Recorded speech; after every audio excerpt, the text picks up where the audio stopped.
Good afternoon, everybody.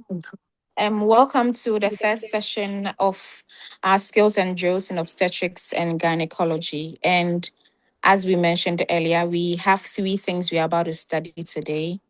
And then we just want to wait for some few minutes before we will proceed and start. Let's say we are going to start at 2:45. So, Prof, just give us like 4 minutes and then we'll kickstart the program. And whilst we wait for the others, please, if you have any questions, kindly type it in the comments section. And afterwards, Prof will address all the questions that you have.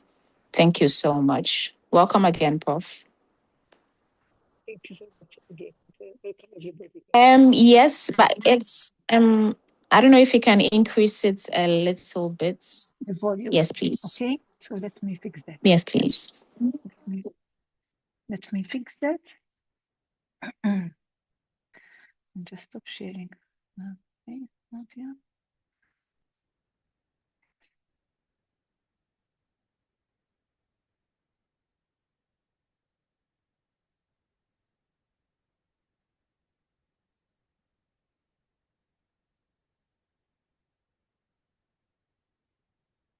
Is this any better? Very well, Prof. This is way better. Excellent. Thank you. I just switched to the headset. Yes, please. Thank you so much.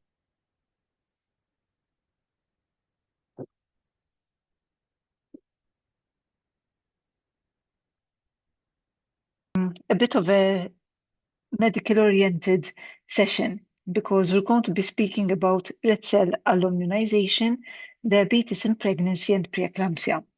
So quite a lot to cover in 2 hours. Yes, I mean, it's true. It is a little bit, let's say, heavy on the medical side, but I promise you that this is probably, let's say, the most technical lecture, the most technical session that we have, because as from the following sessions, they're more practical oriented. And in fact, I mean, this, I would say, I mean, up to now, we've been covering mostly theory, like, you know, the physiology and the pathophysiology of obstetric conditions. But then, I mean, as from the next session, it will be more geared towards the practical, so the theoretical part of the practical, which we, I mean, God willing, will be doing in a few weeks' time when we meet in person. Okay, so bear with me today and feel free to interrupt or to send me questions as we go along. Okay, so let's start with the red cell alloimmunization. So, what are we talking about here? So, I'm sure you're very well aware that we have a number of different blood types. And what makes these different blood types, like the A, the B, the AB, and the O, are basically these antigens, okay? So these specific markers which the human red blood cells carry, right? So what we call the ABO blood antigens, which essentially these antigens, they are these special markers, they are actually carbohydrates which are stuck to proteins and lipids which are attached to the red blood cells, okay? And they are, of course, like everything in the body, they are produced by specific genes. So these are hereditary, you know, so passing from the parents to the offspring. And basically, there are alleles, like specific variants of genes, which either carry the O or the A or the B. And then, depending on what is expressed, what is inherited, and what is expressed, that will give rise to our blood group. Okay, so for example, I am a B positive, meaning that my blood type is carrying the B antigen. Okay? And so the common ones, as I said, are the A, the B, the AB, and the O. And there is such a thing which is a bit rare called Bombay, right? That's very rare. So it is a specific type of mutation which at least in our part of the world, it's quite rare. So that's why when we're talking about blood types, we normally refer to the O, the A, the B, or the AB blood types. And again, some reminders from your biology days. I mean, I know at some point you must have covered this probably in secondary school or in your postgraduate training. And these antigens, I mean, like any other antigen in the body, when there is an antigen, even if it is, a normal antigen, like, the A antigen on blood group A, it will trigger the production of antibodies. Okay, so because these are antigens which because these are antigens which are present from birth, okay, the antibodies will also be present from birth. So persons with a blood group A, their antibodies, and we say that they are anti-B, and because they don't produce antigens to they don't produce antibodies to the antigen A, which is self, right? In a similar way, patients with a blood group B, and they will produce antibodies for the anti-A. Okay, those with a blood group AB, they don't have antibodies, while those with blood group O, they will have anti-A and anti-B because they don't have any antigens present. And this is just to show, I mean, that when we transfuse blood is a type of transplantation, right? Because you are transplanting, in this case, a fluid, which is blood. And of course, it is the most common transplantation, which very often we take for granted, but it's actually a transplantation. And that's why it's very important that the typing happens before actually blood is donated. Now, why are we talking about this in the context of obstetrics and gynecology? Because as you all know, I mean, hemorrhage, whether it's antepartum hemorrhage or postpartum hemorrhage, they are common, very common occurrences, serious occurrences happening in pregnancy or postpartum. And it is very common that patients might actually need a transfusion at some point while they're being managed. Now, again, we are not hematologists, I mean, but the scope of this session is just to highlight some important aspects about what we need to know about blood type. One very important thing, which I'm sure you all know, is that patients who are O negative, right? So they are blood group O and rhesus negative. They will say they are the universal donors. So when someone who is O negative donates blood, their blood, I mean, is very unlikely to raise an immune reaction in any of the recipients. So irrespective of whether the recipients are themselves O, blood type O, or A, or B, or AB. Okay.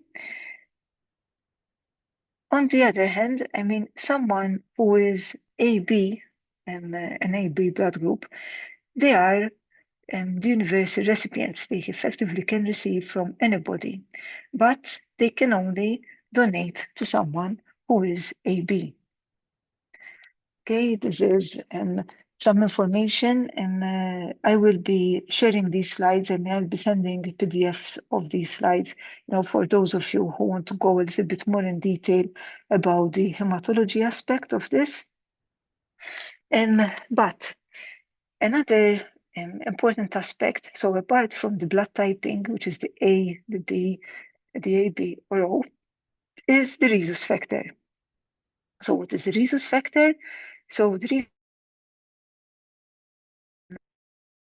to the membrane of the red blood cells, and we could be either rhesus positive or rhesus negative, meaning that we could either be carrying this antigen and therefore be rhesus positive, or not carry that antigen and be rhesus negative. Now,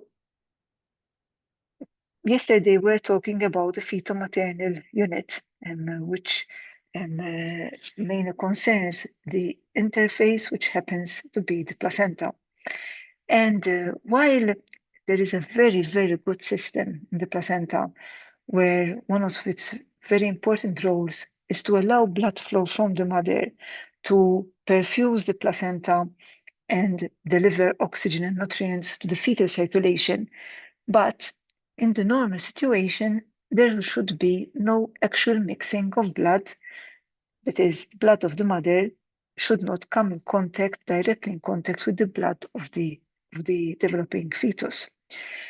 However, we do know that particularly if a mother experiences antepartum hemorrhage, or let's say experiences trauma to the abdomen and there is some kind of internal bleed, whether it is an obvious bleed or a concealed bleed, and more so during the actual labor and delivery, there could be moments where the placenta gets damaged, some of the villi gets damaged, and there might actually be some, abnormal, of course, mixing of blood. Now, why am I saying this? Because though the mother, okay, I mean, she's an individual and she might be, for example, AB positive. So she's carrying the blood type AB and she's positive for rhesus. Her fetus, she's carrying, of course, I mean, the blood type might be completely different from that of the mother and might actually fetus have the blood type of the father. So the fetus might actually be, for example, O negative. Okay? So meaning different blood type and even have a different rhesus status. Now, our placenta has a lot of reserve. So even if there is a little bit of mixing of blood, most of the time it's not a problem. The only time it becomes a problem is if the mother happens to be rhesus negative. So irrespective of the blood type, it doesn't matter. But if she happens not to have the rhesus, the Rh blood antigen on her red blood cells, while the fetus actually has a rhesus positive, and then during the course of the 9 months of pregnancy, there is some inadvertent bleed. As I said, there's some trauma affecting damaging some of the villi and leading to some, let's say, contamination of maternal blood with fetal blood. And especially if it happens, I mean, also during maybe delivery, especially if there is hemorrhage, there is the risk that the mother, of course, will recognize the maternal immune system, will recognize the foreign red blood cells, which are coming from rhesus antigen, and raise an immune response in a similar way as it would raise an immune response if a virus, for example, was affecting the body. Now, interestingly, the immune attack, right, the antibodies which develop in the maternal system, and if the mother is rhesus negative and the fetus happens to be rhesus positive, that immune system very rarely, very unlikely, will affect that first baby. But if she gets pregnant again, and again the baby is rhesus positive, while she of course has remained rhesus negative, but now she has antibodies against the rhesus, then it is that second baby, like from baby number 2 onwards, who are at increased risk. Why? Because the antibodies which the mother raises, right, the anti-D, what we call the rhesus antibodies, which she raises against, and they would have been raised against those few red cells from the first baby who happened to be rhesus positive, those antibodies will remain as memory, and then once they can pass, of course, like any other antibodies, like passive immunity, they pass through the placenta into the fetal circulation. And of course, if there are these anti-rhesus antibodies and they are passing through the placenta and the baby's red cells are rhesus positive, then that's going to lead to a very, very important condition, what we call hemolytic disease of the newborn, because the maternal antibodies will actually attack the fetal antibodies, the fetal red cells, right?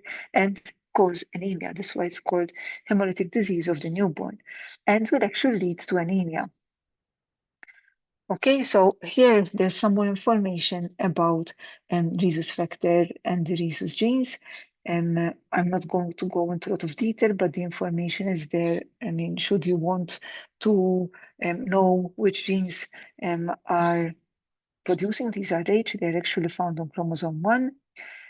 And yes, and so I'm just going to skip these because this is more genetics. Okay. So effectively, so I'm just going to skip these. It's okay. Yes, it's these antibodies which are directed against the other rhesus antigens. And I mean, we always talk of rhesus antigen. I mean, in reality, rhesus antigen is just not one type of antigen. There is actually different subgroups, but for the scope of obstetrics, I mean, we normally still classify them all as rhesus antigens. So if there has been and if the mother who is rhesus negative, she happens to be either, as I said, in a previous pregnancy, she was pregnant with a rhesus positive baby, or she has received a transfusion, and although it was matched for the blood type, like A, B, O, or AB, but it wasn't matched for the rhesus, and she, of course, has developed rhesus antibodies. When she's pregnant again, and as I said, I mean, these antibodies will pass through the placenta uninhibited. And if the baby happens to be rhesus positive, it's going to cause anemia, hemolytic disease of the newborn. Okay, so this rhesus antibody, we normally refer to it as the anti-D, just because, as I said, there are different types of the rhesus antigens, but the D is the most common. And as you can see there, it can cause hemolytic disease of the newborn. Now, fortunately, I think something which has revolutionized the management of the prevention of these conditions is the introduction of anti-D prophylaxis. So effectively, the mother who is rhesus negative, she is given the anti-D antibodies, right? That is the anti-D prophylaxis, and well before her own immune system actually decides to raise an immune response. And of course, when you're giving anti-D prophylaxis, because it is artificial, it is only temporary. I mean, it will not last in the body, but it's enough not to make the mother raise her own immune response. Now, in our case, what we do is whenever a pregnant woman, books at antenatal clinic, a blood group is taken, right? I mean, so let's say a lady comes in and she is O negative. And of course, I mean, you can't test the embryo, the fetus, while still in utero, but you assume that fetus is rhesus positive.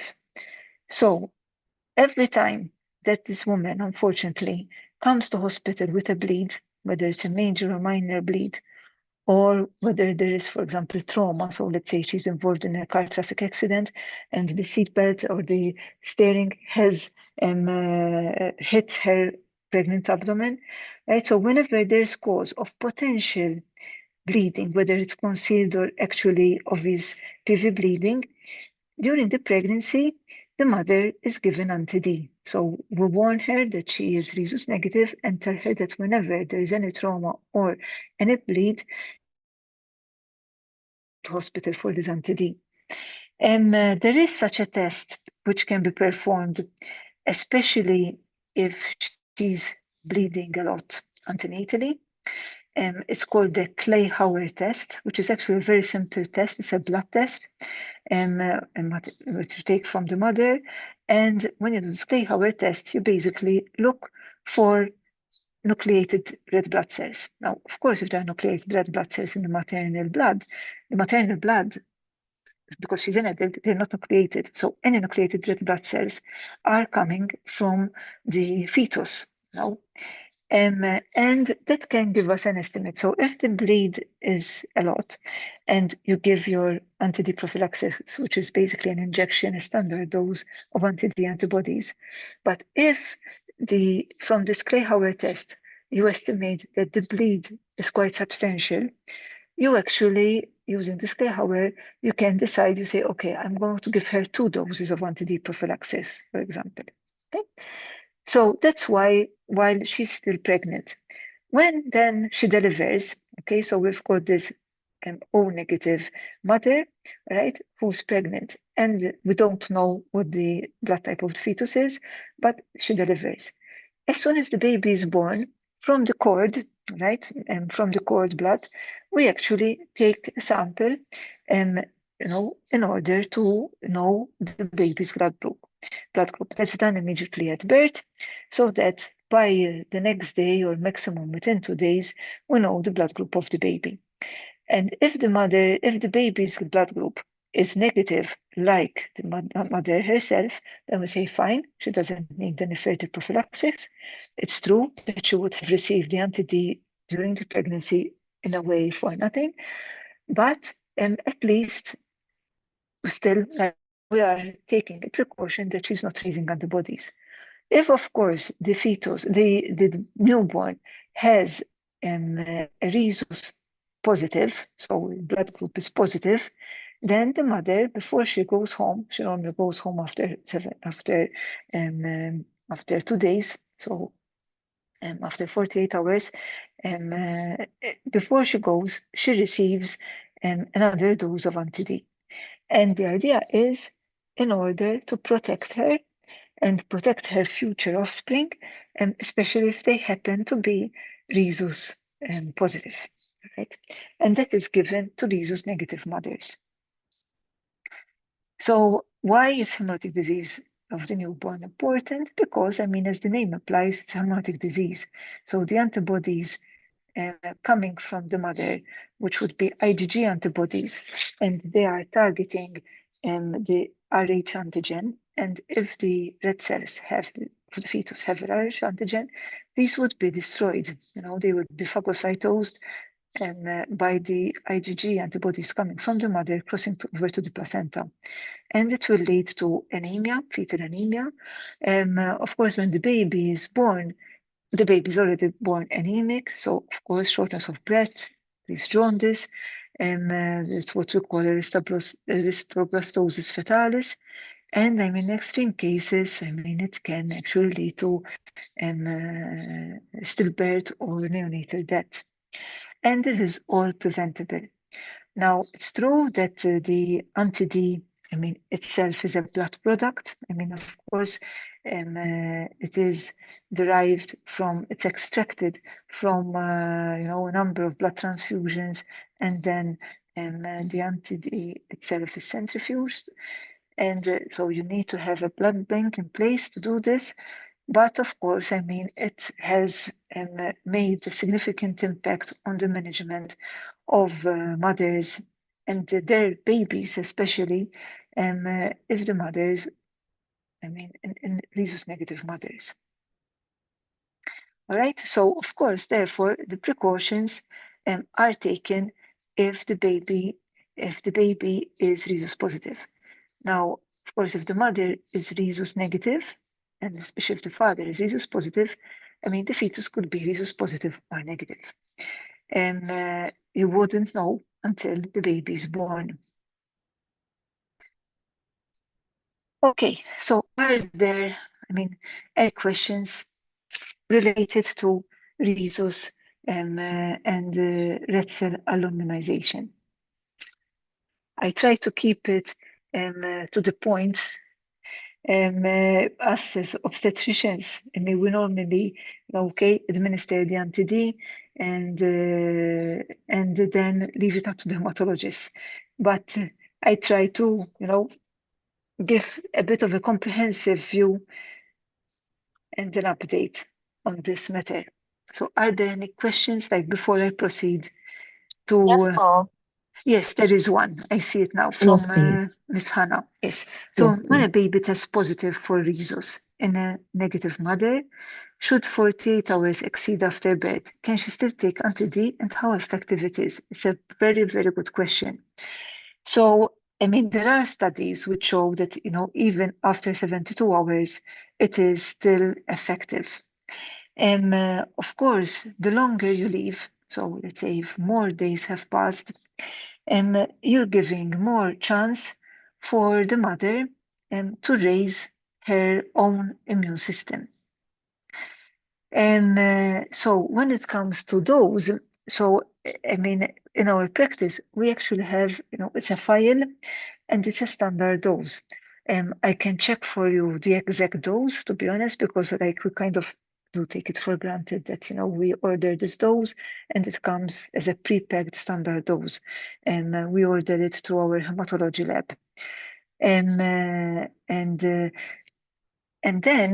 then, I mean, if there is a significant bleed, particularly antenatally, we inform the hematologist and they do what we call this Clay-Hauer test.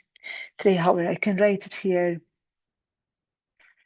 Clay-Hauer test, which is, as I said, a very simple test where you take a blood sample from the mother, and you put it in an EDTA bottle.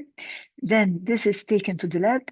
They smear it, take a sample, like smear it on a slide, and they do a calculation of how many nucleated red cells they see in that sample. And the assumption is that those nucleated red cells are, of course, fetal blood. And the more there is, the more then they do like a statistical estimation of how much anti-D the mother needs to take. I mean, this is only in significant bleeds. I mean, after normal delivery of cesarean section, we don't do that test. We just give the one standard dose. But as I said, I mean, I can check with our hematologist to give me the exact dose of the vial that they give us as a prepared anti-D. Yes, going back to the previous question, like how effective it is, as I said, I mean, the sooner it's given, the most important really. There are studies which show that giving it up to 72 hours, it's still okay. Unfortunately, the longer you leave it, the more you're risking, well, the more the chances that she raises an immune response herself. And then no matter how much anti-D you give her, she would have her immune system and these antibodies, they go as memory cells. And if they encounter another, if they come across a rhesus positive circulation, like in a next pregnancy, unfortunately, the risk of rheumatic disease of the newborn is high. Now, if unfortunately this happens, right, and ways to detect it is that as you're doing the ultrasound, you actually, one of the signs of fetal edema is that you get fetal edema, right? The most extreme being the hydrops fetalis, where the baby is so edematous that, of course, I mean, there is an increased risk of stillbirth. In fact, I mean, in the past, I do remember a time when, anti-D was not as available in our hospital as it is now. Now it's standard practice. And I do remember delivering a baby with hydrops fetalis purely because of, unfortunately, the mother not having been administered anti-D in a previous pregnancy. So yes, I mean, I hope that has answered both of your questions. And as I said, I promise I'll get you the dose of the anti-D, which we get pre-packed from our hematologist. So thank you for those questions. Are there any other questions, please?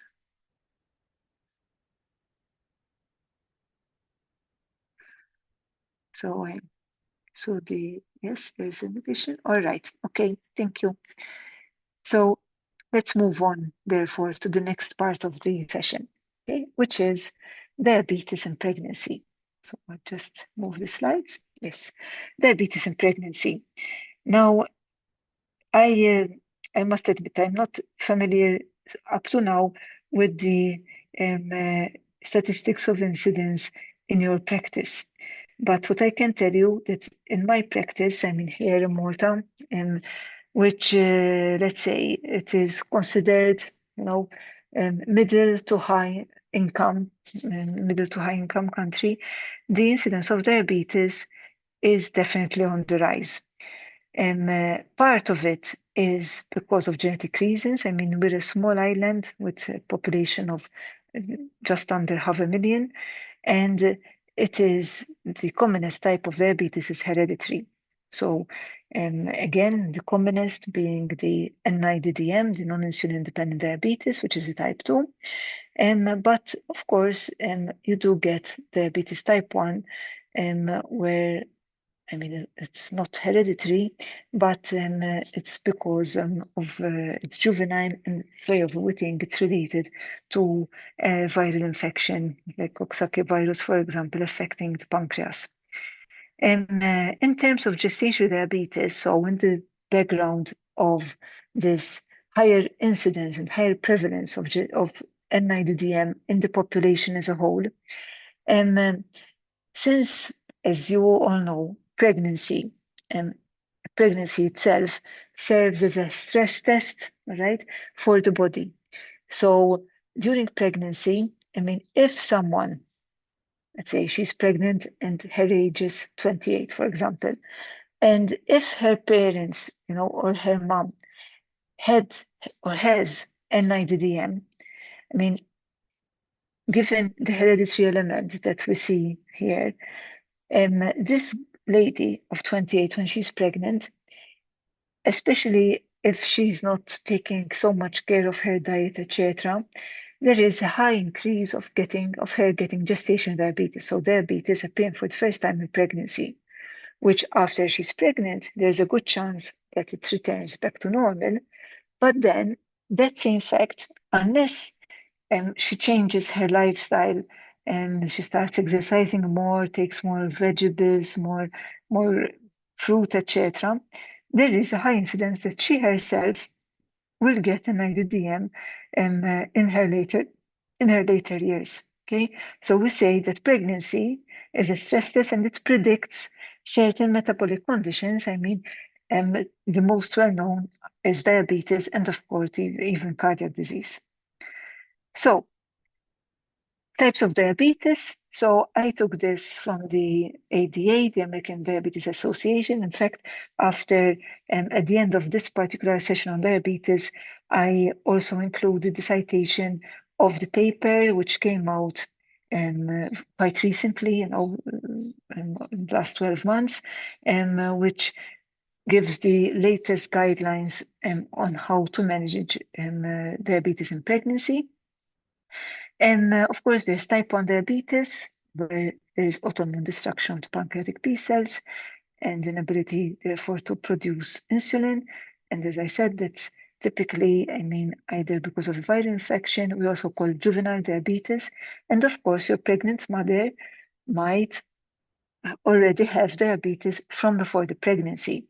She might not know, or and therefore the first time that this is checked for in pregnancy, and that's when she realizes. But I mean, hopefully they would know from before, because type 1 diabetes very often, I mean, has quite severe symptoms, like polyuria, polydipsia, weight loss, unless it is controlled. Then type 2 diabetes, which is the insulin resistance, it tends to happen in the older age group. And this is, as I said, in Malta, in my country, this is the most common that we see. So both among the indigenous, the local population, but even we also see a high incidence of type 2 diabetes, even with the migrant population. So Malta sits in the middle of the Mediterranean between North Africa and Southern Europe. And we do, I mean, do get a number of migrants coming over for work and then eventually Europe. And the fact that they would have a change in their diet and maybe even in their lifestyle after leaving their home country and coming to reside in a different country we do see an increased incidence, especially in the second generation of migrants. And we think that it's because, of course, change in diet and change in lifestyle. And this phenomenon has been recorded also in other countries. Then, there's the gestational diabetes, which we're going to focus on mostly, okay? And that means when there is the onset or the first recognition of diabetes during pregnancy, okay? So prior to pregnancy, there was no diabetes, or at least no known diabetes, and is diagnosed for the first time during pregnancy. And then there is the fourth category, which has to do with pancreatic diseases. For example, there might be a pancreatic lesion, etc., etc. I'm not going to go so much into that. So, of course, the focus is going to be mostly on gestational diabetes, and towards the end, I'm also going to say a few words about diabetic mothers, so mothers who already know that they have type 1 diabetes, and precautions to take, preconception and during pregnancy. All right, again, this is taken from the American Diabetes Association, the classification. So the figures might vary from clinic to clinic or from lab to lab, but more or less, in someone who has gestational diabetes, where the post 2-hour postprandial glucose levels or the fasting levels are, below below that particular threshold, it's then a matter of counseling regarding dietary advice, avoiding artificial sugars, increasing exercise, etc. Of course, if the levels both of the fasting plasma glucose and the 2-hour postprandial glucose are high, then you don't take risk and you have to start insulin. Because as we'll see, gestational diabetes, uncontrolled gestational diabetes is as detrimental as uncontrolled diabetes itself. Okay, and now the implications are not only on the mother, but especially on the fetus, and those implications can also persist in the neonatal period as well. And there are also studies showing that there are implications even later on in life. And of course, then you've got the other types of classification of diabetes, which is not pregnancy related. So in those cases, if the glucose is uncontrolled, but there is, and especially if there are the side effects of diabetes already showing, like retinopathy, nephropathy, heart conditions, of course, you are quicker to resort to the use of insulin. Okay, so topic of that's of interest, which is diabetes in pregnancy. So as I said, you could have someone with the disease, with diabetes existing already prior to pregnancy, so what we call pregestational diabetes, and the diabetes which has been diagnosed or developed for the first time during pregnancy, gestational diabetes. How to distinguish between them? Because in the case of gestational diabetes, normally within 6 weeks postpartum, the glucose levels return to normal, while if it happens to be pre-existing diabetes, but it was because the patient didn't know and she fell pregnant and it was diagnosed the first time during pregnancy, of course, if it is an underlying condition, that's going to persist even after 6 weeks of pregnancy. Okay, in a way, it would have been a blessing that she was pregnant and it was diagnosed, because like that she can have her diabetes managed as well. Okay, and gestational diabetes is quite common, so that is 1 to 3% is a statistic for Europe. But in my country, in Malta, which is, as I said, in crossroads between North Africa and Southern Europe and the Mediterranean in general, we actually see much more gestational diabetes than that. I would say it's closer to 10%.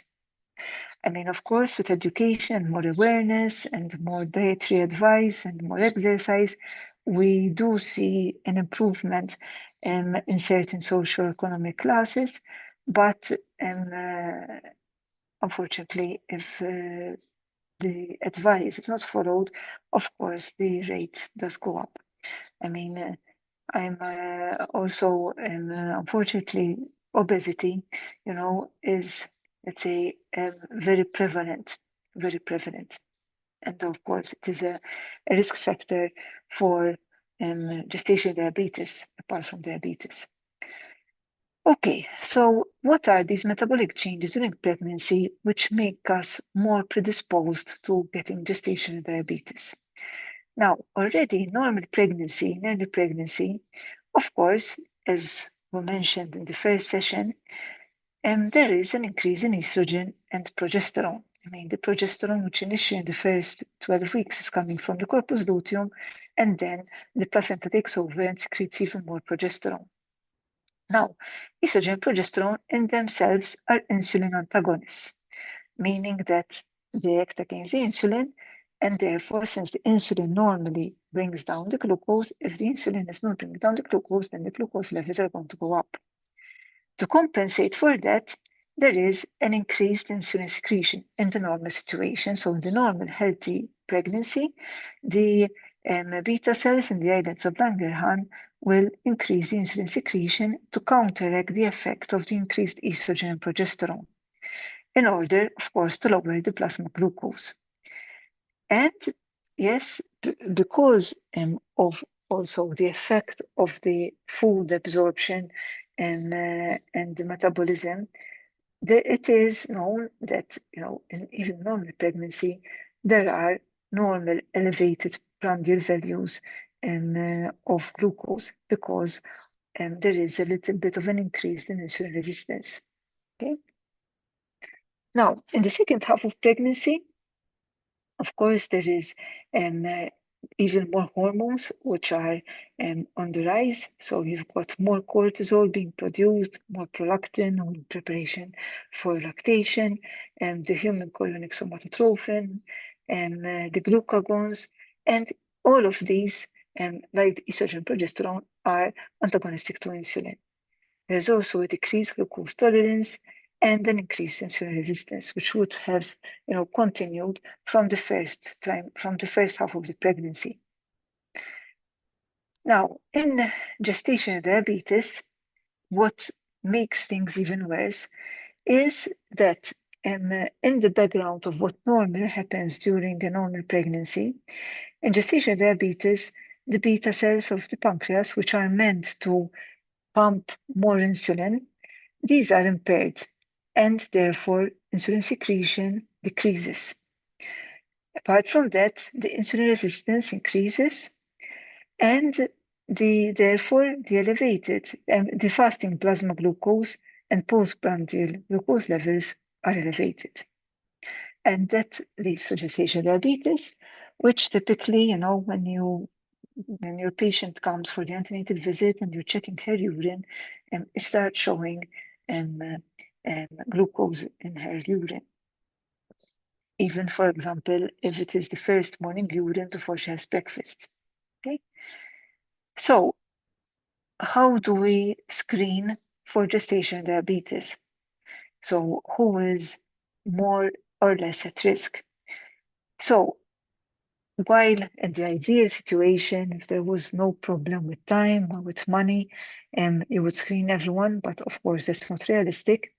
So screening, during the first visit, we try to classify who is at more or less risk of developing gestational diabetes. So a woman who is less than 25, who has a low BMI, with known history of family history of diabetes, and no previous obstetric complications associated with gestational diabetes, those are low risk. So what we do in those cases is simply that at booking, we just take a random blood glucose together with the other booking bloods, and then with every visit, like the normal antenatal visit is like once a month, with every visit they bring their first morning urine sample and we do a dipstick. So, and this will stop at that. But high-risk patients are screened are screened as early as possible, specifically looking out for gestational diabetes or diabetes. And that screening happens again in the second half of pregnancy, usually between 24 and 28 weeks.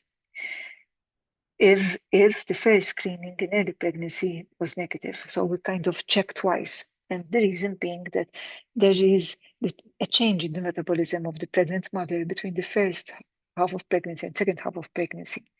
And who is at high risk? So someone with a strong family history of diabetes. So in our case in Malta, because it's very prevalent, then the family history of diabetes tends to be quite high.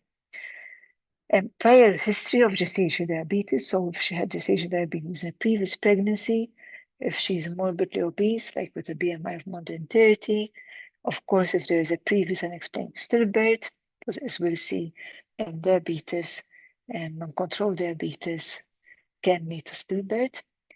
A previous delivery of a macrosomic infant, by macrosomy we mean like 4 kilos or more, or if there has been a previous congenital anomaly. Again, reason being because uncontrolled diabetes can lead to congenital abnormalities.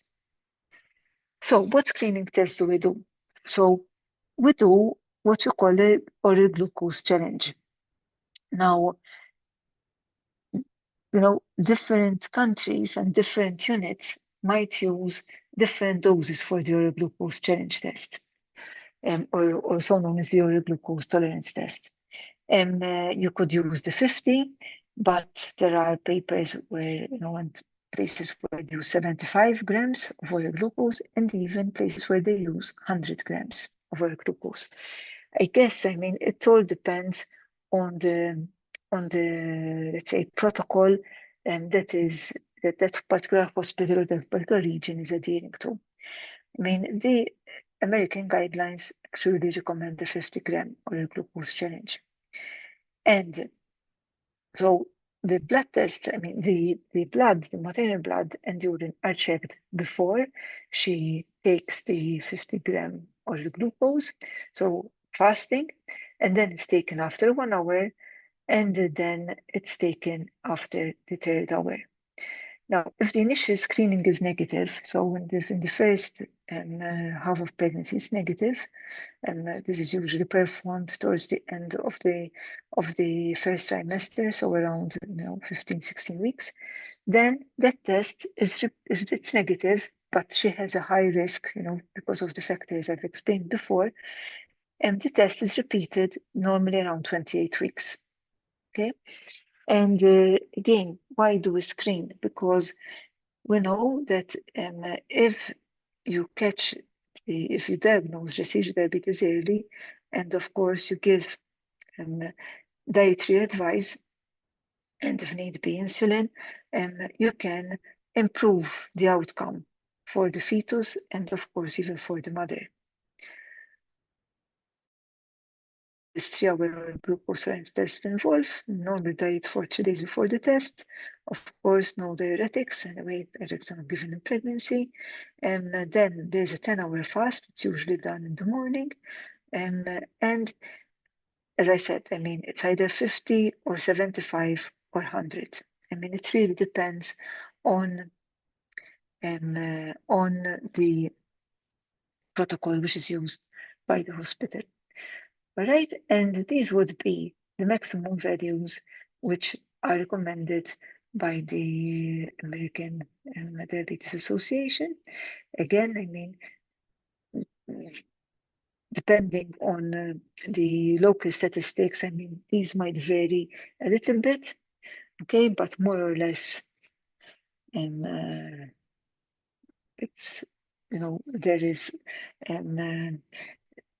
they're similar, even from paper to paper. The units might vary a bit. Okay? And of course, it is, it's still, while there is a lot of evidence that screening for gestational diabetes is important, you still find schools of thought saying, no, we don't need to screen. You just need to assume that everyone has gestational diabetes and impose dietary advice from the beginning. Like you start off with the assumption that everyone has gestational diabetes. But I mean, that's in the ideal world, because in the real world, patients don't always comply. I mean, it is a reality that eating healthy food sometimes might be more expensive than eating non-healthy food. And of course, as usual, it is the vulnerable people coming from vulnerable situations who would be more at risk. Okay, so why all the fuss about diabetes and gestational diabetes? Particularly in diabetes, I mean, maternal complications are quite high. So the higher the glucose levels, the higher the risk of ketoacidosis, pre-eclampsia, urinary tract infections, polyhydramnios, infections because of the reduced immune, the dampened immune system, nephropathy, retinopathy, thromboembolic disease, cardiovascular disorders, and of course you get the associated conditions like preterm labor and preeclampsia.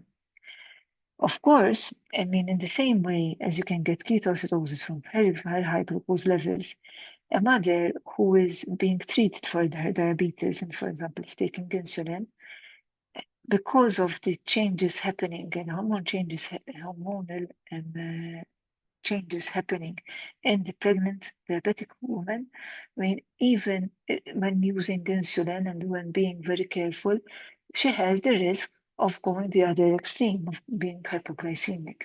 Okay, so the diabetes definitely gets more brittle with pregnancy. Fetal complications, of course, and they are quite high. I mean, the main one being macrosomia.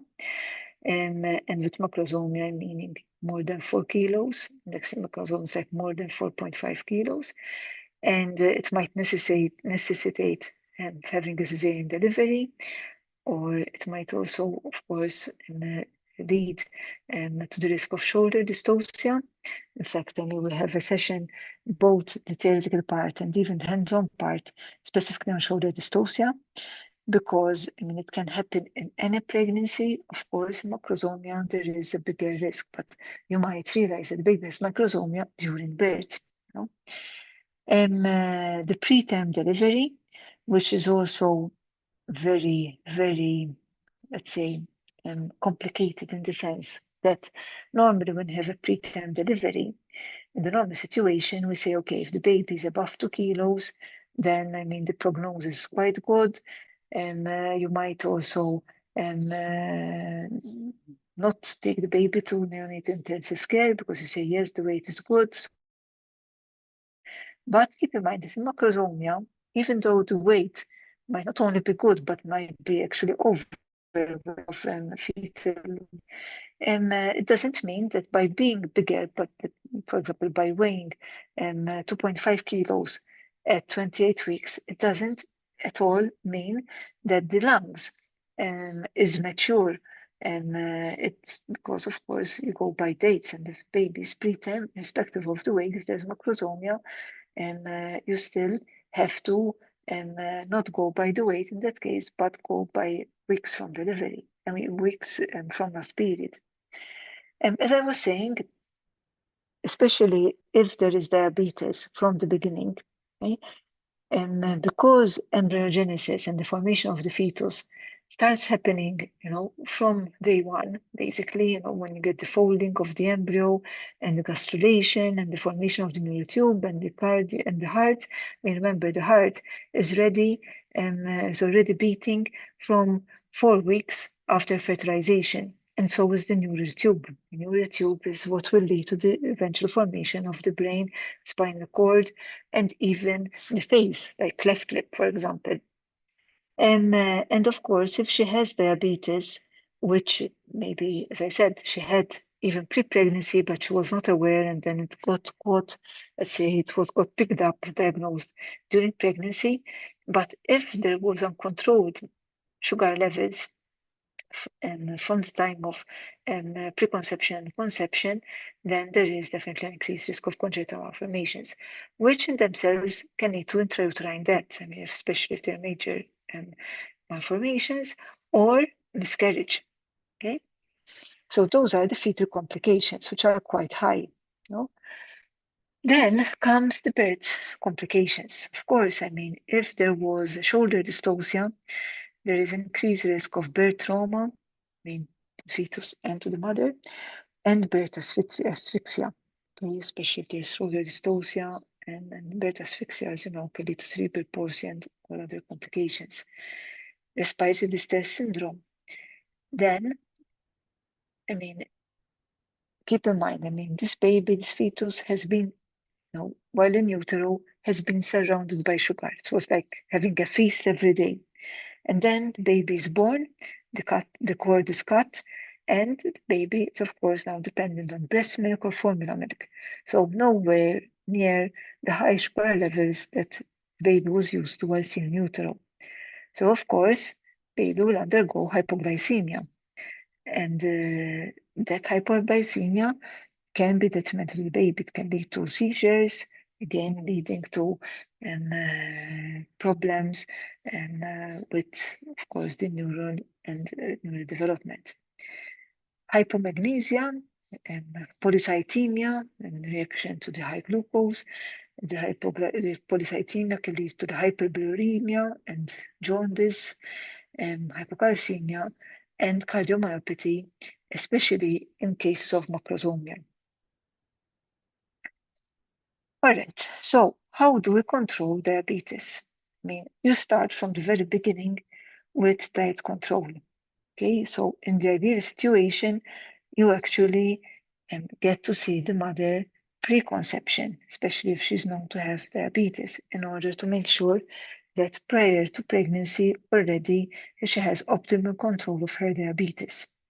Diet control, what I mean is like controlling maternal weight gain, okay, by having the right amount of calories ingested in obese women, and ideally there is a calorie restriction in their diet, and in order to reduce hyperglycemia, okay, with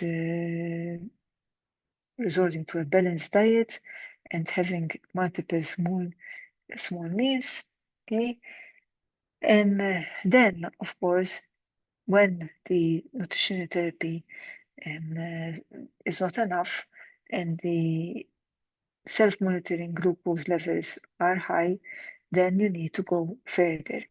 And again, here I take the opportunity of saying that frequent glucose monitoring is important. So in the ideal situation, the patient would have a gadget in order to be able to monitor her glucose. All right, so what can be used? I mean, in pregnancy, I mean, if you have to, you can use oral hypoglycemic agents. I mean, the one which we know most about and which we can say that it's safe is metformin, also known as glucophage, which is a biguanide. And in fact, I mean, patients might already be on it. For example, let's say if they had the polyendocrine metabolic disorder, the PCOS, and then, might be continued in pregnancy because they themselves, because of underlying conditions, might have an increased risk of diabetes, so they continue taking it to prevent diabetes. But if it's not enough, I mean, if it gets out of hand, and it's very common that it gets out of hand because, as I said, diabetic control during pregnancy becomes very brittle, then you need to resort to insulin therapy. And again, here you're open your endocrinologist, and because there would need to be close follow-up, because even the dose that you'd prescribe, let's say a 20 weeks gestation, that particular dose might need to change a few weeks later, all right, because of the change in the environment within the mother and the fetus. Okay, so usually what you use is a mixture of short-acting and intermediate-acting insulin. And again, I mean, as I said, we usually rope in our endocrinologist or diabetologist. As I said, remota, because it's prevalent, we actually run what we call a joint diabetic clinic. So where the patient would be seen at outpatients with the diabetologist and the obstetrician. And we also have two obstetricians who have a special interest in diabetes.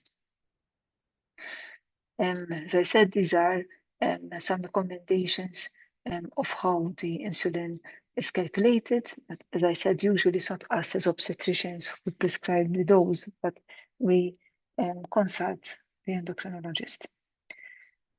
All right, of course, you need to manage the pregnancy antenatally, so you do serial ultrasound in order to exclude anomalies, especially the heart and the neural tube, cleft lip, in order to monitor the fetal growth and size, because the fetal growth and size, and especially the amniotic fluid, it's a good marker of diabetic control, because if the blood sugar levels start going up, it's the amount of amniotic fluid which starts increasing. So polyhydramnios usually precedes macrosomia.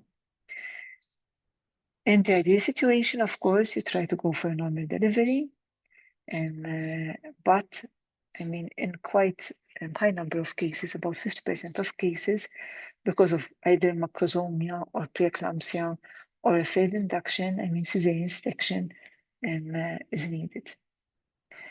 During pregnancy and during labor, of course, you still need to monitor the glucose during labor, and you might need to use a sliding scale in order to deliver the insulin. Of course, you need to do continuous monitoring, and after delivery, while the woman herself might not need to continue insulin after delivery, but she's monitored, as is her fetus. Okay, so this is just a summary of what we've just said.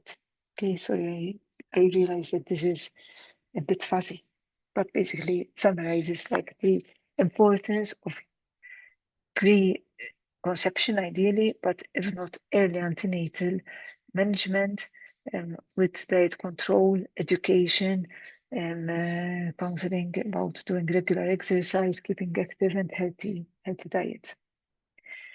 And of course, if the woman already had pre-existing diabetes, the more uncontrolled it is, the greater the risk of miscarriage in the first trimester, preeclampsia, congenital anomalies, and all the complications that we've explained.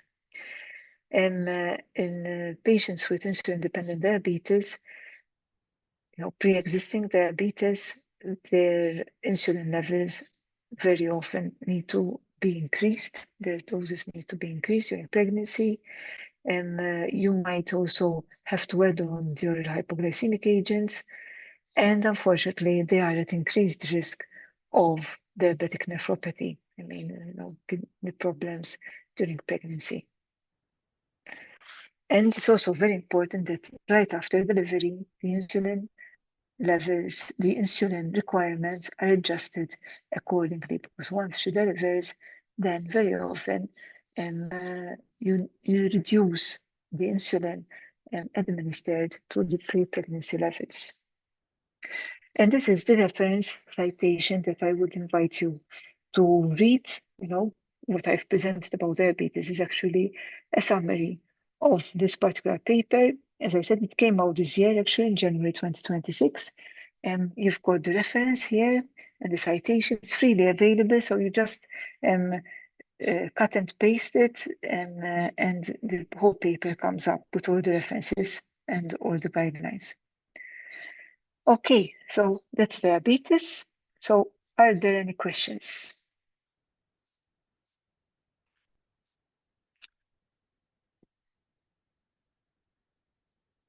So as I said, sorry. Thank you, Prof. Please, if you have any questions, kindly put it in the comment section so Prof will be able to answer before we move to the next or the last lesson, please. Thank you.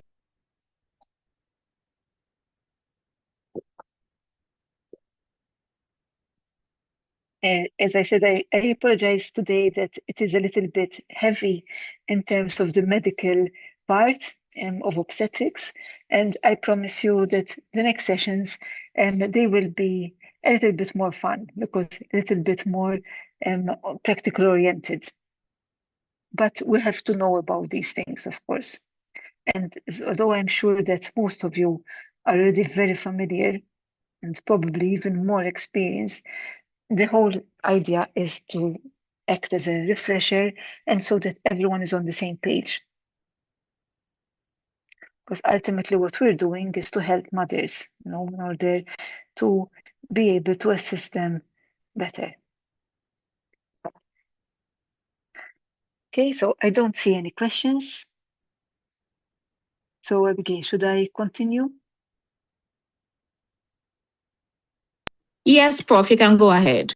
Okay, so we are now entering the third and last part of today's session, which is preeclampsia.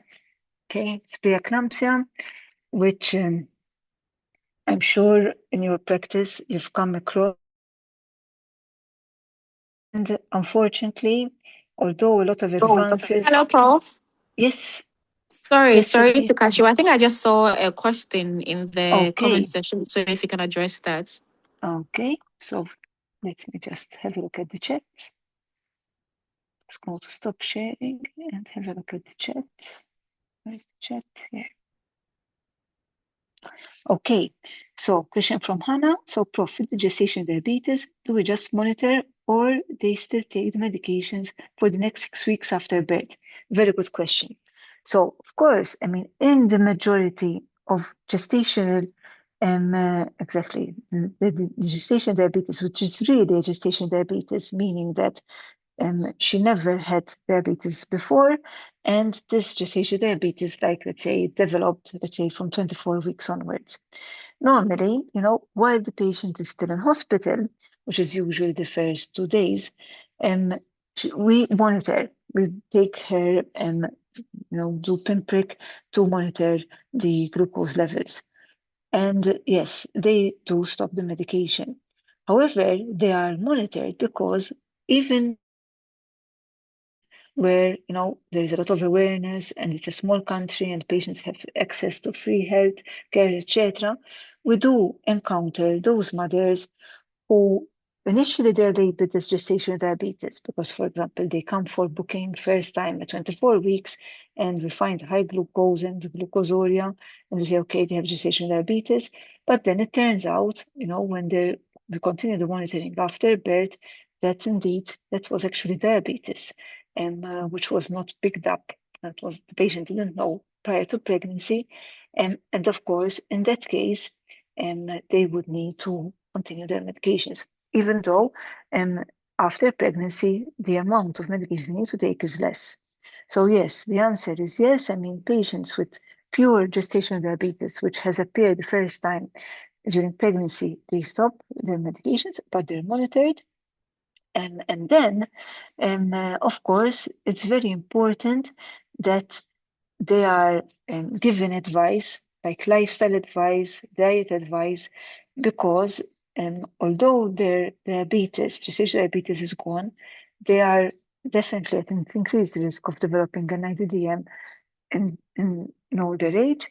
And if they do get pregnant again, they have a higher risk of getting gestational diabetes unless they modify their lifestyle. For example, they lose weight, start exercise, etc. Yes. So thank you for this question and for giving me the opportunity to give the clarification, Hannah. Thank you. Okay. So I think we've answered this question. So let's share again and continue with the last but not least topic on preeclampsia.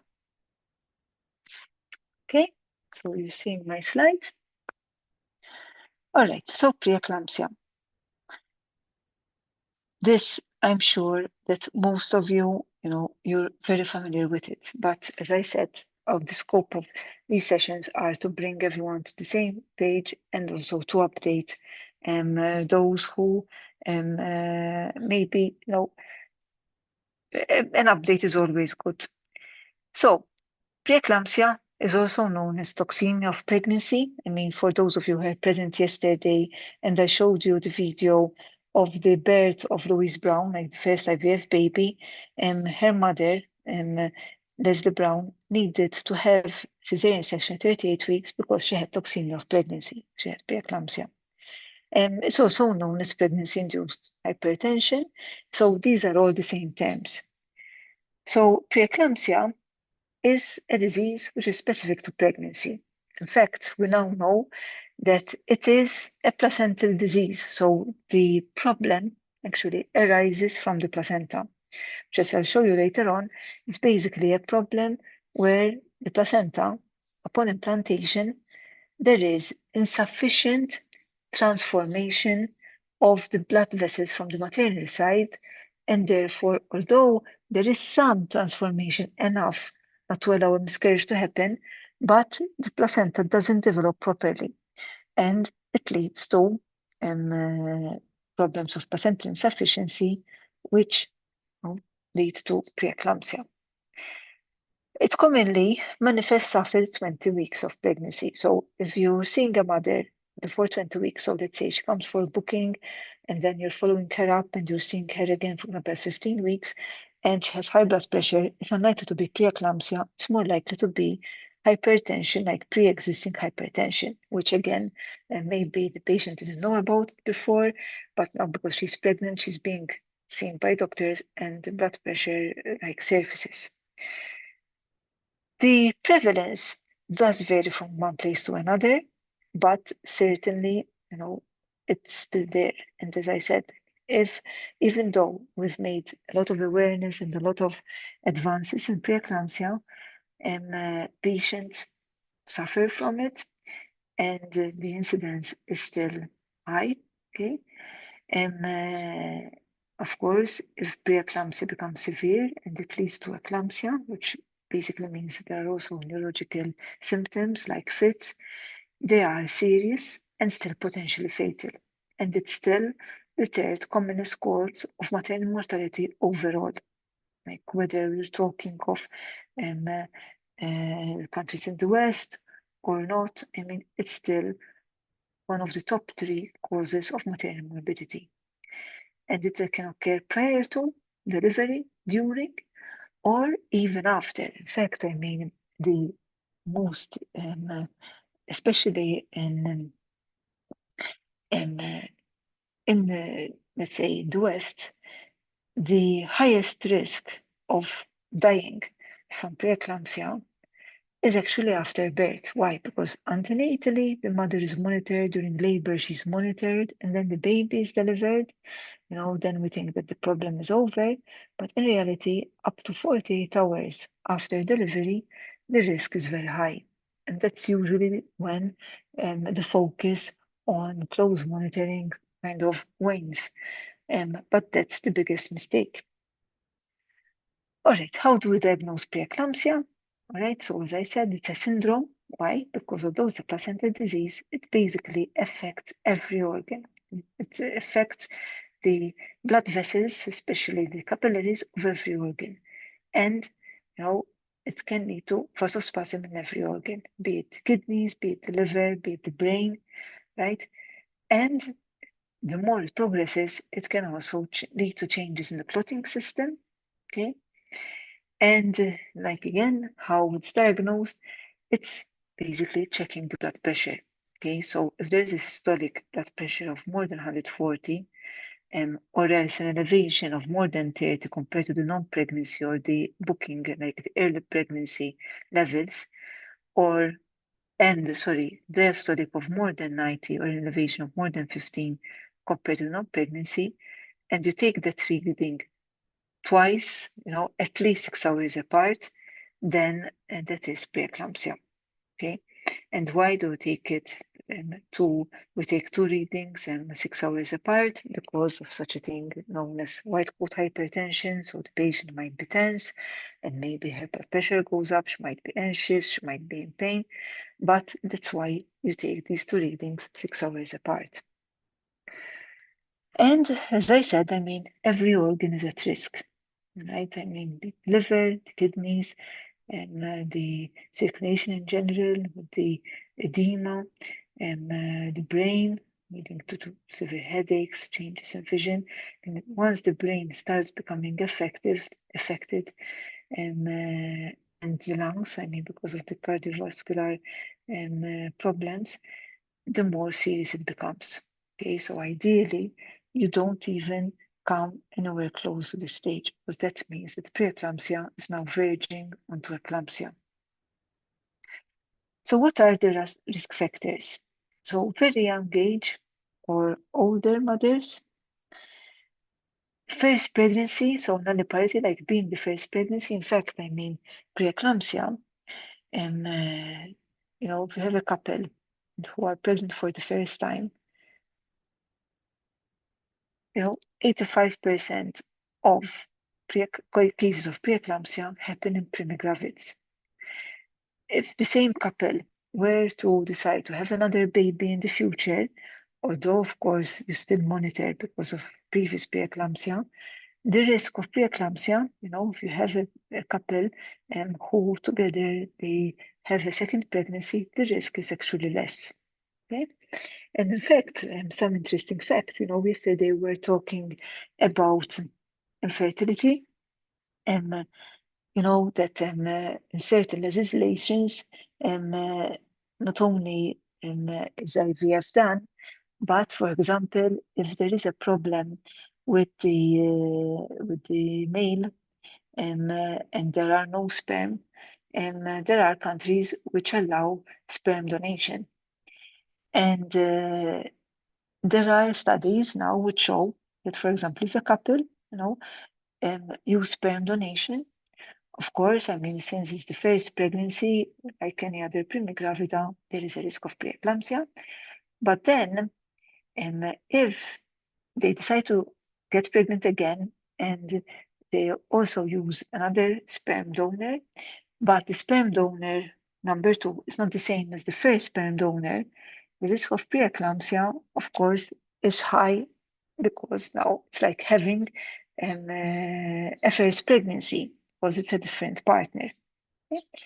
So I'm saying this because in Europe now there is a big drive towards something called known donation. I mean, up to not so long ago, it was common practice to have anonymous donation. So you have men who go to a sperm bank, they remain anonymous, and then people, it's like blood, like you go to a blood bank and you go to a sperm bank to get sperm. Now there is a drive towards having known donors, and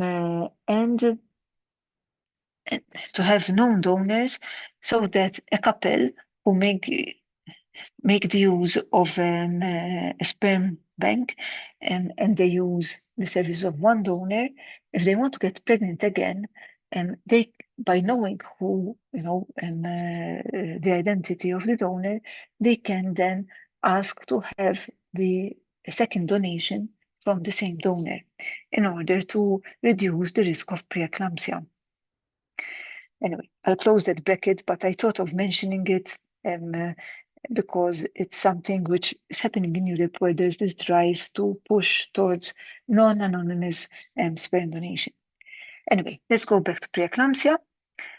Yes, other risk factors are conditions where there is an increased placental tissue. So, for example, twin pregnancies, of course, there's twice the amount of placental tissue. Hydrodeformed moles, of course, where there is practically only placental tissue, they put the mother at increased risk of preeclampsia. Family history of preeclampsia, particularly, of course, if the mother of the patient had preeclampsia, diabetes, renal diseases, obesity, and even if there is a trisomy in the fetus. And that's interesting, and we think that has to do with placentation, basically, because of course, if there's a chromosomal abnormality in the fetus, there's also a chromosomal abnormality in the placenta, and therefore the placenta is not able to implant properly. There's an improper, insufficient transformation within the placenta, and therefore that leads to preeclampsia. So, what are some signs of preeclampsia development? So, if there is a rapid increase in weight in the latter half of pregnancy, and the reason being because in that case you'd be suspecting that there is an increase edema happening because of the preeclampsia. An upward trend, of course, in diastolic blood pressure, even though we're still within the normal range, but it is increasing. And classifications. Now, there are many different forms of classifying preeclampsia. The most common is to classify it according to severity, whether it's mild or moderate or severe. This is probably what most clinicians use. I mean, of course, whether it's mild, moderate, or severe, it's all preeclampsia. I mean, just the difference in it's more cosmetic, like whether it's mild or moderate and severe, and also it's like affects also how aggressive you are with the treatment, basically. Okay. Ultimately, as I'm sure you all know, the only real cure for preeclampsia is delivery, right? Delivery of the baby and, of course, of the placenta. Once the placenta is out, the preeclampsia is practically cured. Of course, you wait for the first 48 hours after pregnancy because of the the placenta is out, but the hormones and the metabolic milieu of the patient still needs to settle within the first 48 hours after birth. But like if we go for so mild to moderate preeclampsia, it's basically there is the systolic blood pressure, which is between 140 and 160, diastolic between 90 and 100, and there is mild to moderate proteinuria, up to 2 pluses. If there is severe preeclampsia, so also known as imminent eclampsia, basically there are the neurological symptoms. Right, the neurological symptoms with persistent or occipital frontal headache, the visual disturbance, the photophobia, the blurred vision, and also the effects on the liver. Now, the effects on the liver, it presents with epigastric or right upper quadrant pain, okay, which can happen at the same time as the neurological symptoms, or the patient might be so distressed with the neurological symptoms that then you have to specifically ask whether there are the there's the epigastric pain. And typically in this case, even the blood pressure would be even higher. There's more proteinuria. And of course, the more severe it becomes, the mental status starts ordering, and there's hyperreflexia because of the brain edema, the upper motor effect, oliguria because of the effect on the renal, the kidneys are starting to shut down. And unfortunately, 10% of women with severe preeclampsia and up to 50% of women with eclampsia can get what we call HELP syndrome, which is basically a syndrome characterized by hemolysis, low platelet count, and elevated liver enzymes. And so the epigastric and right upper quadrant pain, they're originating from the liver because the liver is getting edematous, and also the liver enzymes start getting elevated. And that is, of course, very serious because it is associated with increased mortality rate, and the mortality happens because of the disseminated intravascular coagulation, the DIC, where the clotting system breaks down and it goes haywire, and you start getting consumption of the clotting factors. So you get these blood clots forming, and while the rest of the blood is depleted of clotting factors, and the mother starts spiraling down. So that is something which you want to avoid at all costs, because if it happens, then unless you're lucky enough to have the blood bank close by where you can start treating the DIC with clotting factors, unfortunately, it starts spiraling really quickly. I do remember a number of years ago, a patient came in who I actually knew very well because we were at school together. And, she developed DIC, And literally, she had a normal delivery, but because she developed the IC, she literally started oozing. So the blood was actually turning transparent, and at the same time, there were blood clots. So it's really something which you want to avoid at all costs. And the only way that she was saved was because the blood bank could provide us with clotting factors and fresh frozen plasma, and that's how she survived. Anyway, so pathophysiology of preeclampsia.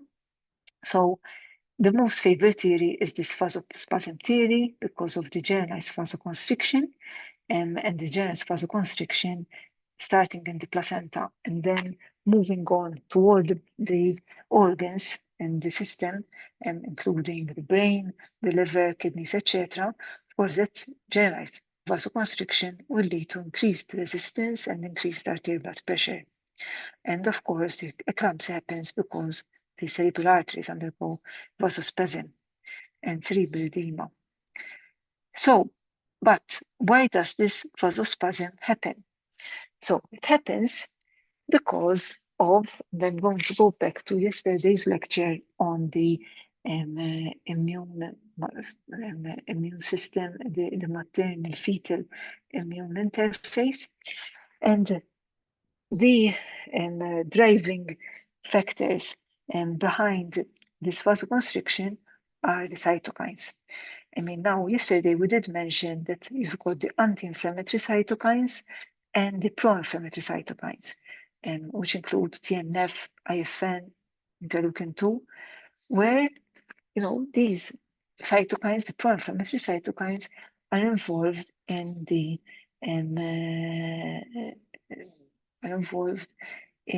abnormal placentation.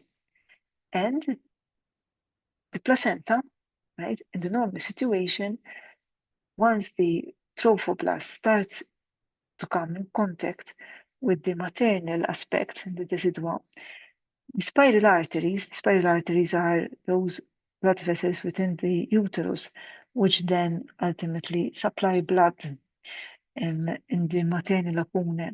And then you've got the fetal side, which has the colonic villi, like gently baiting within the lacuna. If these blood vessels don't transform properly and remain, undeveloped, and there's only a small transformation when you compare to the non-pregnant to the proper normal pregnancy. When there is incomplete transformation, there is abnormal placentation, insufficient placentation. And again, I refer back to the slide that we were seeing yesterday. In pregnancy, there is a degree of oxidative stress where the placenta, under the effect of oxygen, so the primitive placenta starts transforming in order to change its shape, be remodeled physiologically in order to adapt to the pregnancy. And there is a degree of inflammation happening in pregnancy, which is normal pregnancy. It's more of a Th2, like anti-inflammatory type. And these two need to be balanced. But if there is excessive oxidative stress with more free radicals and more pro-inflammatory cytokines, and that would lead to more apoptosis, more cell death happening in the maternal-fetal interface. If it happens early, it leads to miscarriage, but if it happens in mid-trimester, early mid-trimester, then it can lead to preeclampsia, right? Because of this abnormal transformation and leading to an insufficient placenta formation. Same thing for the systemic inflammation. If there is too much inflammation, especially with inflammation, instead of being T helper 2, it's T helper 1 with a more pro-inflammatory cytokines being present, then if it happens early, that leads to miscarriage. If it happens in mid-trimester, that leads to preeclampsia. So what are the maternal complications? Maternal complications in the cardiovascular system, and you have the hemoconcentration. So there is, the blood is more concentrated And because of the vasoconstriction, you get the edema because the plasma is being extruded into the tissue fluid, and it leads to edema. Therefore, the red cells within the blood vessels are more concentrated, and that, of course, you start losing your clotting factors. They start being concentrated in certain areas where there shouldn't be, and that can lead to DIC, as I mentioned. The kidneys, and there is reduced blood flow in the kidneys that leads to decreased glomerular filtration, leading to problems within the renal cortex and the renal tubular nephrons and acute renal failure. The proteinuria is one of the earliest indications that the kidneys, are becoming more leaky. It's because they're becoming more permeable. You get more leaking of the large proteins and passing from the glomerulus into the Bowman's capsule. And because the kidneys start to fail, there is oliguria, right? Because the glomerular filtration is decreasing. The brain. So the brain, of course, when we're moving on to eclampsia, the symptoms are right because of cerebral edema. Again, the vasospasm, which happens, leading to the plasma fluid moving out of the vessels. The hemoconcentration can lead to infarction, to cerebral hemorrhage, can lead to retinal artery vasospasm, can lead to blindness and problems with vision, and there can be associated fever if there is intracranial hemorrhage, and of course, coma because of intracerebral hemorrhage.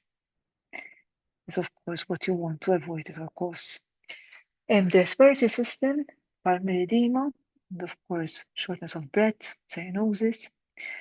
The placenta, the perfusion decreases, therefore you get less oxygenated blood reaching the fetus, leading to fetal distress, potentially even intrauterine death. And if you look at the placenta of mothers with preeclampsia, you do find acute atherosclerosis. You find areas within the cotyledons of the placenta which are literally white. I mean, they are infarcted. Fetal complications, or intrauterine fetal death, or intrauterine growth restriction. And again, I mean, that's why you monitor by ultrasound and if need be, also by Doppler, in order to monitor the growth of the fetus. Of course, if the preeclampsia happens and the baby is still premature, then you have to try to keep the baby in utero till enough time passes that the baby can be delivered. And so even if the baby is still delivered prematurely, but there's a big difference in delivering a baby at 28 weeks versus 32 weeks, for example, or 36 weeks. Right? In this situation, you try to deliver as close to 32 weeks as 36 weeks as possible. 36 weeks. All right. Causes of maternal death, where they happen, and the main cause being the cerebrovascular accident, but also the primary edema, the cardiac failure, and of course renal failure. How is it managed? Now, of course, different units, different regions might have different protocols. So what I'm going to show here is the protocol that we use at our unit. Of course, there will always be exceptions. I mean, because there will be, you have to take it case by case basis, but at the same time, it's always useful to have guidelines or protocols in place because, irrespective of when the preeclampsia or eclampsia happens, irrespective who is on call, irrespective of the team that you have there, whether they're junior, senior, experienced or not experienced, if you have a protocol in place, you can start your management ASAP, and it will really make a difference to the outcome of that pregnant lady and her fetus. So, of course, I mean, regular antenatal observation, it's one of the normal blood pressure measurement and weight, it's something normal that we do for every woman, irrespective of whether she's at preeclampsia risk or not, because we want to look out for preeclampsia. measuring the growth of the baby by measuring the symphysis pubis and the urine sample to check for protein. Ask about symptoms related to preeclampsia, like headaches, nausea, etc. Urinalysis, I mean, if there's proteinuria, and if there's proteinuria, you need to have your 24-hour urine collection in order to be able to quantify the amount of protein. And if there is preeclampsia, you take the uric acid level, you take the kidney function test like the GFR and creatinine, the LFTs, and of course the ultrasound. Okay, and the ultrasound, including if it's if she is under 20 weeks, because of course you want to exclude molar pregnancy. Management of preeclampsia. So if she's mild to moderate, normally they're managed on an outpatient basis, and the patient stays at home, and you start on antihypertensives. Now, the one that we usually use here is labetalol, which is an alpha beta blocker, and it's been used for a very long time, minimal side effects, and the tablets, they come as 100 milligrams or 200 milligrams, and you can go up to 200 milligrams 3 times daily.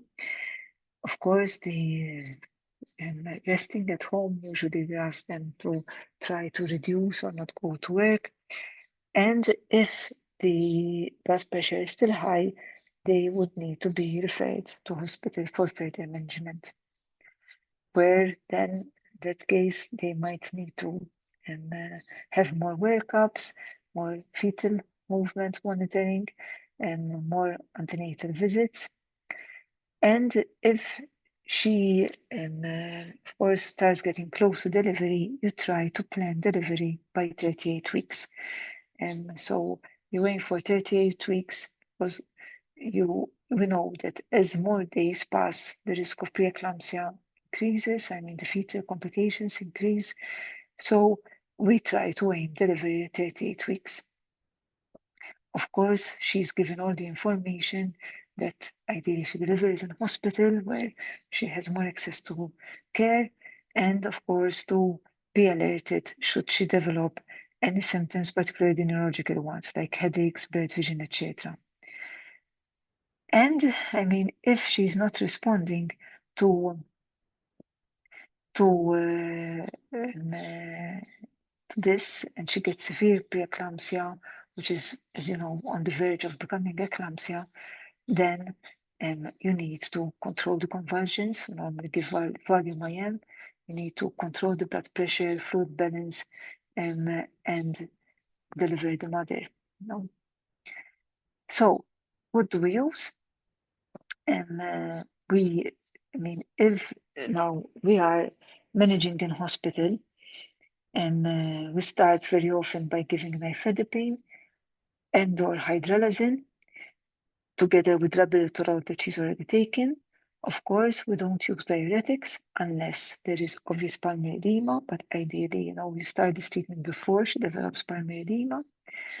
And in order to control convulsions and actually prevent convulsions from happening, we give also magnesium sulfate. I mean, it has been used now for, I would say, almost 20 years at least in our unit, and it does help to prevent convulsions from happening.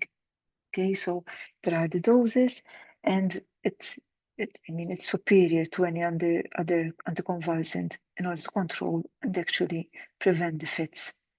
This is the regimen that is used. So this is a standard regimen, and where you have a loading dose, and then it's followed by a maintenance dose.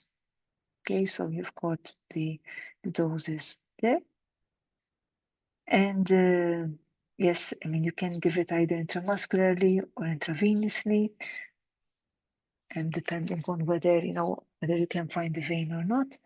And of course, I mean, if there are recurrent fits, and the treatment needs to be continued for at least 24 hours after delivery or when the last conversion happens. I mean, there is, yes, a risk of magnesium toxicity. That's why, there is a protocol of how it should be given.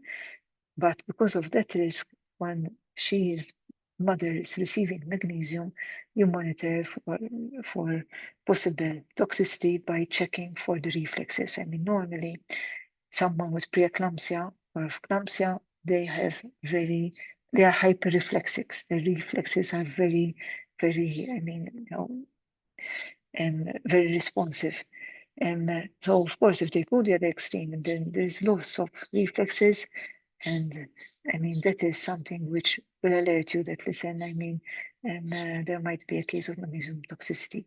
But what I can tell you, I mean, ever since that, I mean, on every labor ward, when we've got the recipe, like with the actual doses. And when this is administered, you normally have 2 midwives checking to make sure that the right dose is given. And of course, if unfortunately there is an overdose, I mean, there is the antidote for that. But I mean, thankfully, I've never been in a situation where I'm not aware of any situation where, I mean, this has happened. I mean, because if care is taken when you're administering it, then the overdose shouldn't happen. All right. I mean, if there are fits, of course, that's an indication for delivery. And vaginal delivery remains the safest mode of delivery, but of course, I mean, it depends on whether she is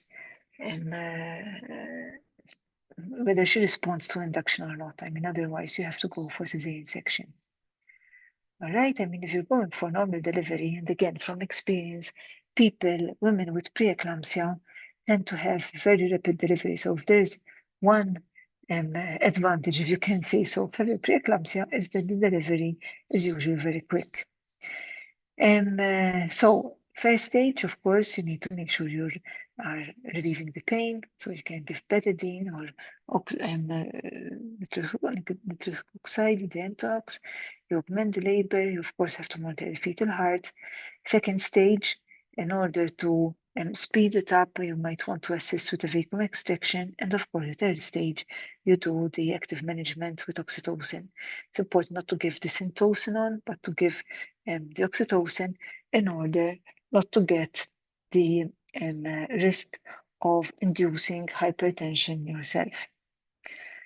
All right, and post-delivery, I mean, of course, if there's a delay or there is no progress in labor, you go for a cesarean section.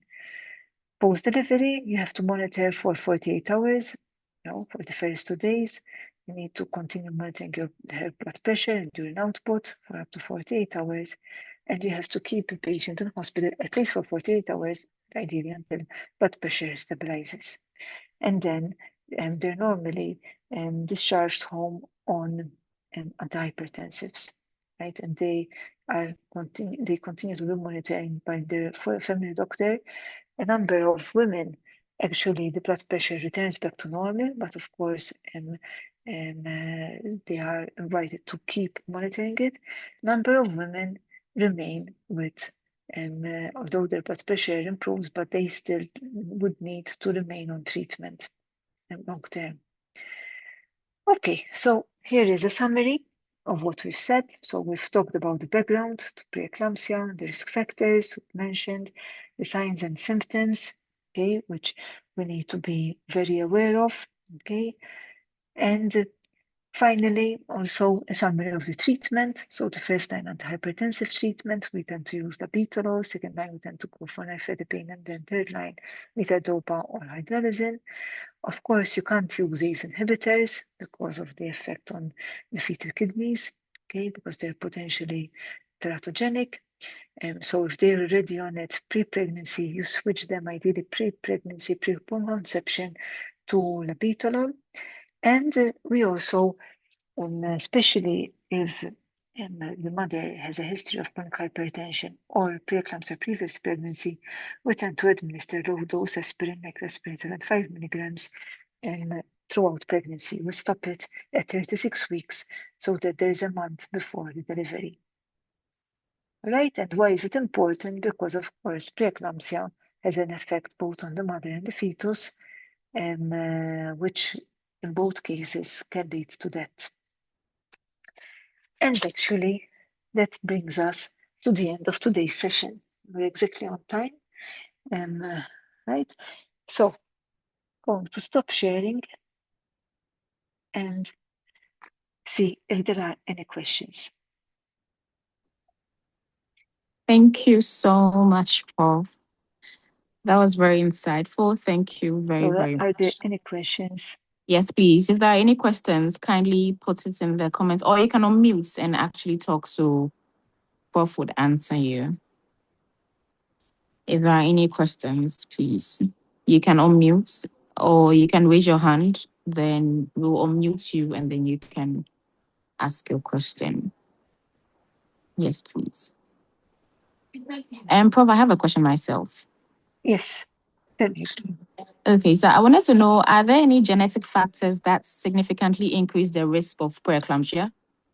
It's Like, are a they very, genetic? very good question. Very good question. There is research showing that yes, there could be genetic risks. And to be honest, I mean, it's still, I would say, at a research phase. So whenever we get mothers with preeclampsia, we don't normally refer them to genetics. But we do know that, for example, let's say if my mom had preeclampsia, I, as her offspring, am at increased risk of having preeclampsia myself when I'm pregnant. So what's interesting about that is because the current theories, they always tend to focus on the placenta. So it's like a placental disease. The placenta is, of course, a product and mostly from the fetus. And also because, if you change partner and you're pregnant from a second partner, your risk of preeclampsia is same as when you were pregnant the first time. But the fact that there is this increased incidence of preeclampsia happening if your mom had preeclampsia herself, that indicates that there is some degree of inheritance in this. But as I said, we don't screen for it because we still don't. You can't say there is this particular gene which makes you more at risk. It's more polygenic. But thank you for the question. Very interesting question. Right. Thank you so much, Prof. Thank you. Thank you. Yeah, but then if somebody comes to the ward with chronic hypertension, with I wanted to know, how will you be able to differentiate the severe preeclampsia from a chronic hypertension with superimposed preeclampsia?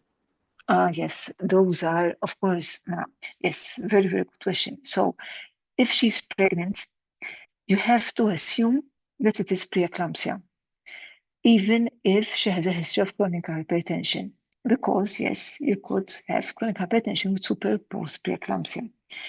And the difference between the chronic hypertension and the preeclampsia, the main difference is that preeclampsia can lead to eclampsia, basically the convergence, which normally, chronic hypertension, yes, chronic hypertension can put us at increased risk of stroke, and even, yes, but the cerebral edema, which happens, that is typical of preeclampsia.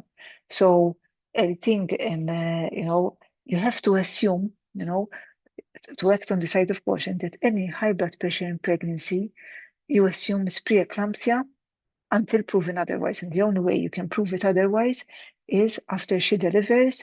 And then if her blood pressure still remains, then yes, then it's likely that this was chronic hypertension. But as long as she's pregnant, it is preeclampsia until proven otherwise. And as I said, the only way you can prove it is once she delivers. And after 48 hours, if the blood pressure still remains high and long term she still needs to stay on antihypertensives, then it was chronic hypertension. Right. Thank you. Thank you so much. Welcome. Colleagues, if there are any questions, you can kindly also ask. This is an interesting topic. Yes. So if there are I'm sure many of you have come across women with preeclampsia. I'm sure. Yes. A lot. A lot, yeah. And do patients, do you get the chance to see them early in pregnancy, or do they tend to present a bit later on in pregnancy when they're already, with symptoms like they're already sick? How does it, what is your experience in your So, practice? okay. So most of the time, if we have them book early, we are able to Very monitor good. them. Yes. And then Excellent. that's how come Excellent. we are able to fish it out if it's truly Excellent. preeclampsia or yes. But then in Excellent. some other cases too, we have referrals coming from the peripheral facilities around us. And they sometimes come in already in an eclamptic fit. Of course. Yes. Yes. Yes. So that's how it has been for some time now. So Yes. if we get them earlier, the ANC, that's a good Yes. start.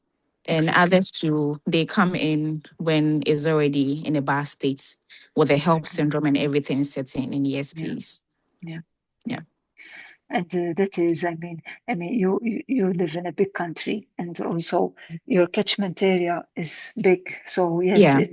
it's understandable. Mhm. Very understandable. And I can assure you that the same thing happens even in the bigger countries. Like the UK. You get people, right, who might live in the city and they're close to hospital and they have more access, and you get people living in remote areas where Yeah. there might be, if they're lucky, there might be, a healthcare practitioner, but of course they don't have the facilities to, give the treatment. So they are then flown over to the main center and already they're quite sick. Yeah. Yeah. And Prof, can you briefly touch on aspirin? Aspirin. Yes, Yes. please. Yes. With yeah. Yes. So aspirin. So I know it is controversial, and there are schools of thought saying no, it doesn't make a difference, or when to start it. In our practice, we give aspirin as soon, basically, as so you have a confirmed fetal heart. Okay, so and you would repeat the ultrasound close to the 10-week, between 10 to 12 weeks. So you have like your dating scan, Yes. and then you start the aspirin.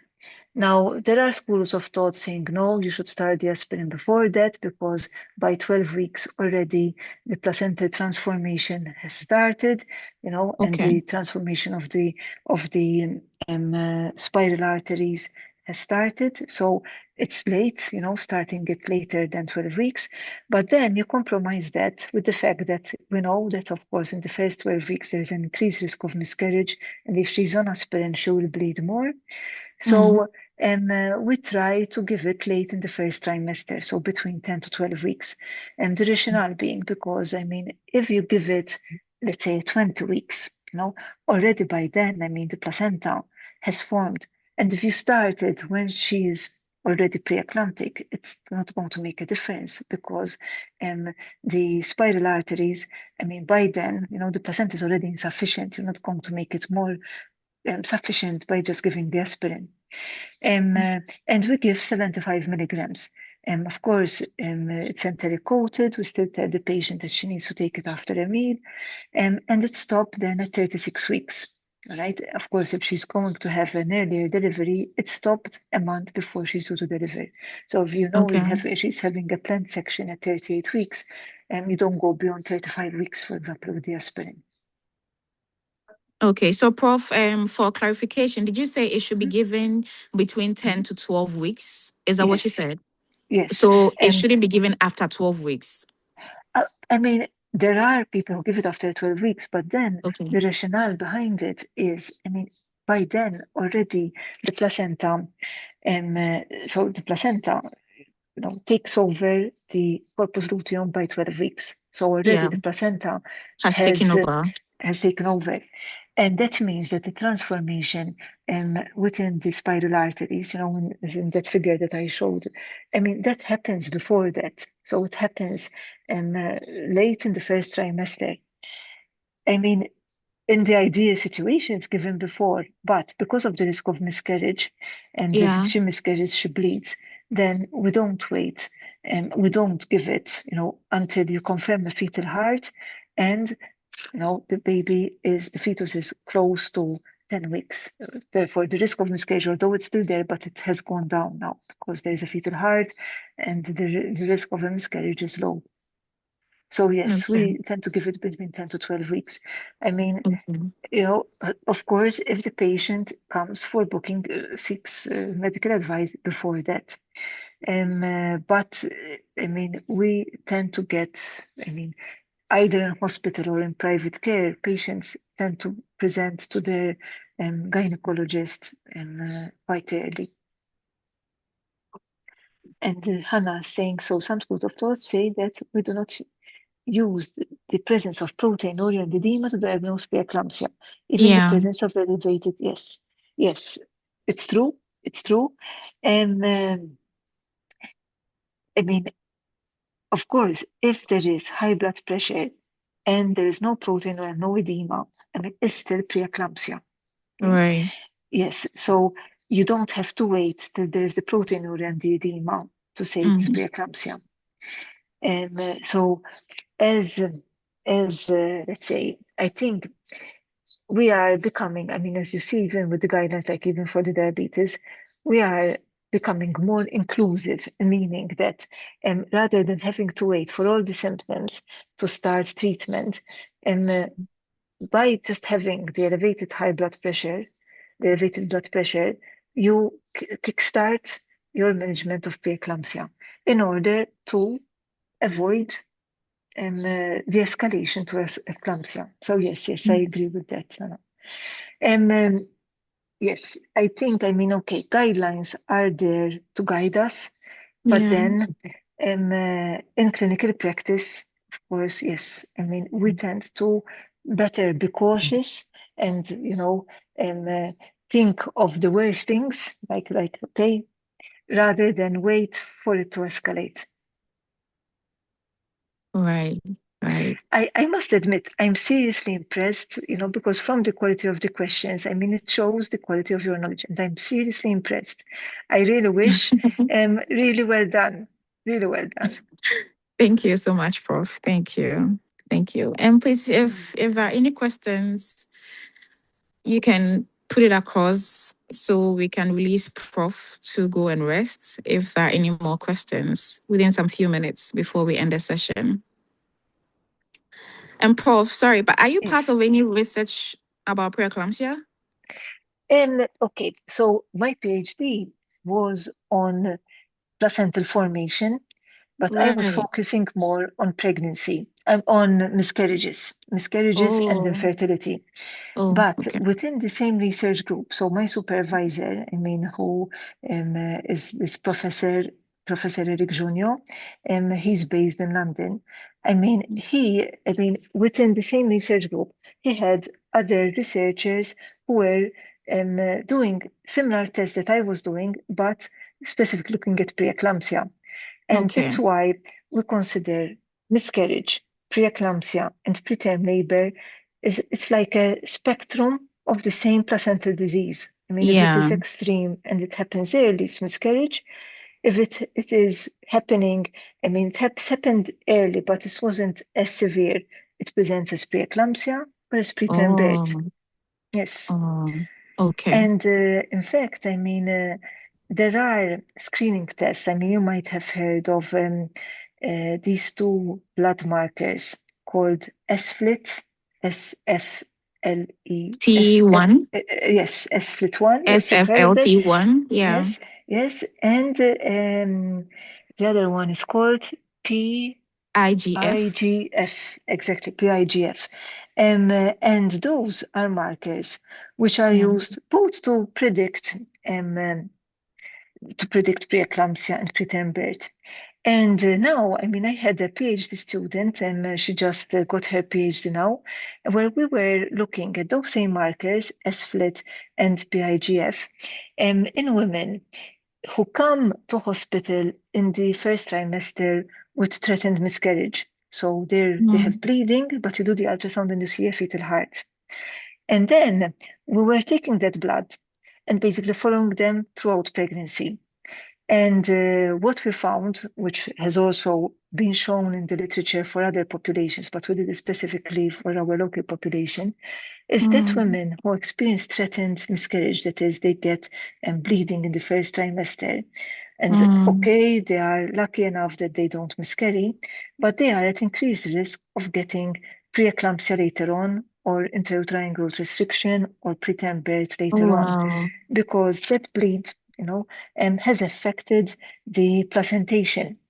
And in Oh, fact, I okay. mean, when we're doing the SFLIT and the PIGF, at the time of the threatened miscarriage, when they were presenting, we did find a correlation that, an altered SFLIT and PIGF was a good predictor of whether it's going to be a live birth with a good pregnancy with no complications, I mean, in terms of preeclampsia or preterm birth, or whether there was an increased risk, and in fact we did find an increased risk of preeclampsia and preterm birth, which meant that these women with threatened miscarriage, even though they continue their pregnancy, you need to be a bit more vigilant and be Oh, more on the lookout, yes, for preeclampsia, wow.